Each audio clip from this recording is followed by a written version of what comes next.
আসসালামু আলাইকুম ওয়া রাহমাতুল্লাহি ওয়া বারাকাতুহু।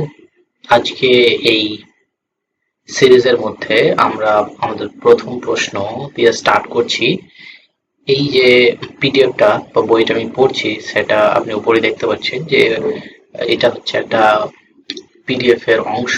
এই যে প্রশ্ন উত্তরটি আছে, অতি গুরুত্বপূর্ণ কতিপয় প্রশ্ন উত্তর, এবং এটা প্রিপেয়ার করছে আব্দুর রহমান ইবনে নাসির। এবং প্রথম যে প্রশ্নটা আপনারা দেখতে পাচ্ছেন স্ক্রিনের মধ্যে সেটা হচ্ছে তাওহীদের সংজ্ঞা কি, তাওহীদ কত প্রকার। তার উত্তর হিসেবে উনি যেটা লিখেছেন সেটা আমরা জানবো।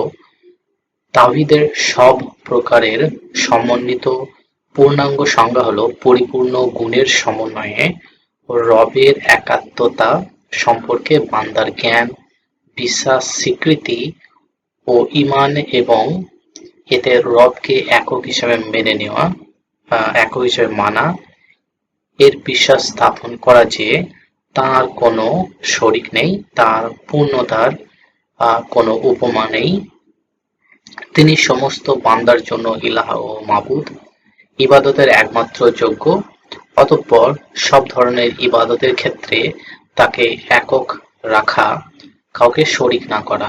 তো এটা হচ্ছে সংজ্ঞাটা, তাওহীদ কি জিনিস। ওকে, তাহলে উপরোক্ত সংজ্ঞায় তৌহিদের তিন প্রকার শামিল রয়েছে। তা হলো প্রথমত কি, তাওহীদুর রুবিয়াত। তাওহীদুর রুবিয়াত কি, রবকে একমাত্র সৃষ্টিকর্তা বা রিজিককর্তা, পরিচালনাকারী বা পালনকারী হিসাবে স্বীকৃতি করাকে তাওহীদুর রুবিয়াত বলা হয়। এরপরে দ্বিতীয়ত তাওহীদুল আসমা ওয়া সিফাত। তাওহীদুল আসমা ওয়া সিফাত বলতে কি বুঝছি আমরা? আল্লাহ নিজের জন্য যেসব নাম বা গুণাবলী সাব্যস্ত করেছেন, বা তার রাসূল সাল্লাল্লাহু আলাইহি ওয়াসাল্লাম তার জন্য যে সমস্ত নাম ও গুণাবলী সাব্যস্ত করেছেন, এবং অন্য সাদৃশ্য ও উপমা ব্যতীত বিকৃতি ও পরিবর্তন ব্যতি রেখে যেসব গুণাবলী এগুলোর উপর প্রমাণ করে সেগুলো আল্লাহর জন্য সাব্যস্ত করা। তো এটা হচ্ছে তাওহীদুল আসমা ওয়া সিফাত। তিন নম্বর যেটা বলছে সেটা হচ্ছে তাওহীদুল ইবাদত। তাওহীদুল ইবাদত কি?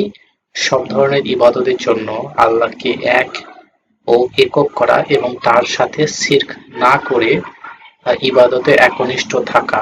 তো এটাই হচ্ছে তাওহীদুল ইবাদত। অতএব তাওহীদের উপরোক্ত প্রকারসমূহ সম্পূর্ণরূপে ধারণা না করলে, এইগুলোকে প্রতিষ্ঠা না করলে বান্দা মুওয়াহিদ অথবা একাত্মবাদী হতে পারবে না। তো এই ছিল আমাদের আজকের এই প্রশ্নটি। আমরা পরবর্তী সময়ে দ্বিতীয় প্রশ্ন নিয়ে আলোচনা করব, ঈমান। এর পরবর্তী প্রশ্নটা আমরা পড়ব। পরবর্তী প্রশ্নটা কি, ঈমান ও ইসলাম কি, এবং এই দুটির সাধারণ মূলনীতি কি কি।